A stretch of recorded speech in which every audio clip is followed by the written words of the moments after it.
Privyet, Druzy, Wes O'Donnell, veteran of the U.S. Army and the U.S. Air Force. And Ukraine made its own armored combat vehicle, and it's kind of awesome. But first, if you like analysis into the Ukraine war, military technology, or history, maybe hit that subscribe button for all your non-AI generated military analysis. When the U.S. deployed to Iraq in 2003, the Army learned a hard lesson about using Humvees, the standard tactical vehicle at the time, which had a flat armored undercarriage. After the overthrow of Saddam Hussein and Bush stood on a flight deck touting mission accomplished, the war evolved into a brutal decades-long counterinsurgency. Like Afghanistan, one of the main dangers to U.S. troops was the enemy's use of improvised explosive devices, IEDs, or roadside bombs. When an IED exploded underneath a vehicle, the force from the explosion was absorbed directly into this flat, horizontal undercarriage with deadly results.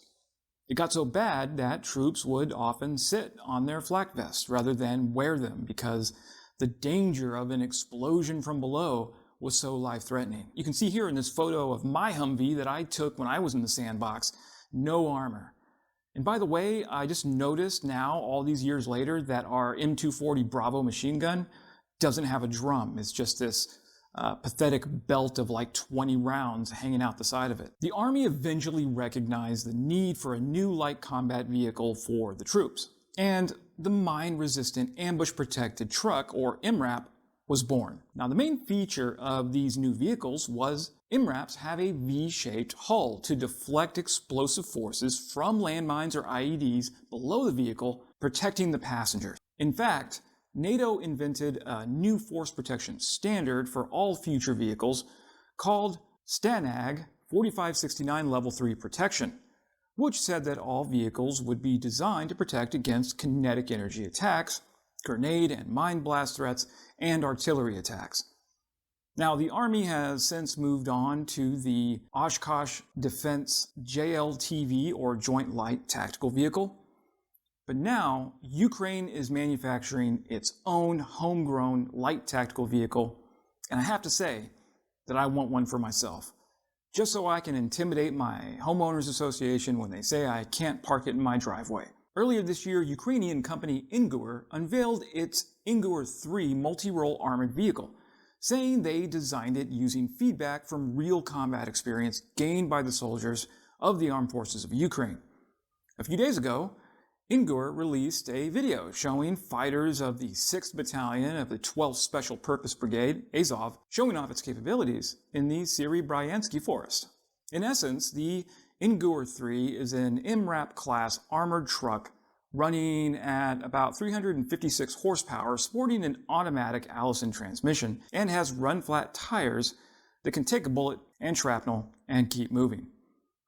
The armor is aluminum to keep the weight down, but still maintains STANAG 4569 standard level 3 protection.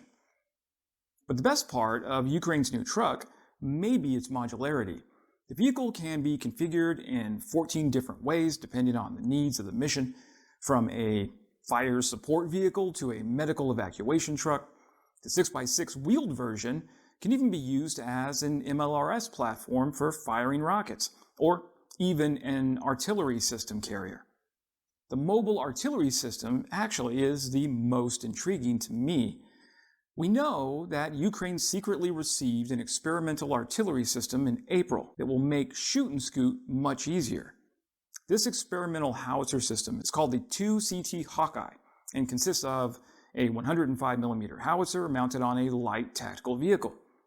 In Ukraine, we're seeing this old-fashioned towed howitzers getting destroyed because they can't emplace and displace fast enough to avoid counter-battery fire and drones. But this experimental system uses something called soft recoil technology, or SRT. In a conventional recoil cycle, the cannon sits in battery and moves to the rear when fired. But with SRT, the cannon is released from a latch position and moves forward to a predetermined run-up distance. In other words, the round in the chamber only fires when the entire assembly reaches a certain point, and the forward momentum adds to forces counteracting the resulting recoil. Now, this is sometimes called a forward recoiling or fire out of battery system. This innovation is really just leveraging the concept of the conservation of momentum. The Hawkeye can shoot 2 rounds and move away in 3 minutes. This will be crucial in a war zone where drones proliferate and are often used to spot stationary Ukrainian artillery. Now, combine the Hawkeye's SRT system with the Ingur 3, and Ukraine now has a deadly shoot-and-scoot artillery system that will save Ukrainian lives. Ukraine has proven that speed, mobility, and violence are key to keeping the Russians on the back foot.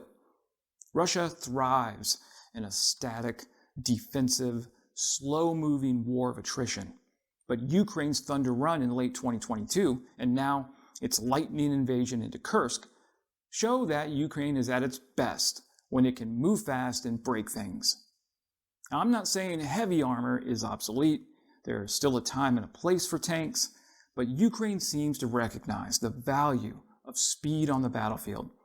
Every time they've leveraged speed and violence, they end up taking massive ground and confusing the enemy. Until now, Ukraine has relied on Western-supplied MRAPs such as the US-made Max Pro to fight Russia. Now, these vehicles have played a key role in protecting Ukrainian troops from mines and other explosives on the front line. But the Max Pro was really designed for the US military to solve a very specific problem of IEDs in the desert. Ukraine has received more than 1,200 armored vehicles from its allies. Now, those are fine, but Ukraine's supply won't last forever. It was inevitable that Ukraine would eventually manufacture its own homegrown version that's uniquely suited to the demands of Ukraine's terrain and feedback from its troops.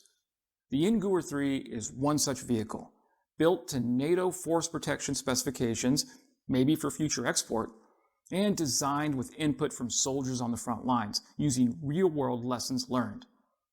I jokingly asked Ingur if I could test one in Michigan, perhaps against my homeowners association, but instead they just gave me some pictures and videos to use for this video. I suspect we'll see more domestically produced military vehicles as Ukraine continues to grow its burgeoning military industry. Ukraine's arms industry has a strong foundation with a highly educated population and a large industrial base, even despite the war. I'm excited to see what Ukraine produces next. That's it. Subscribe if you're not. Glory to Ukraine. Glory to the heroes. Slava Ukraini.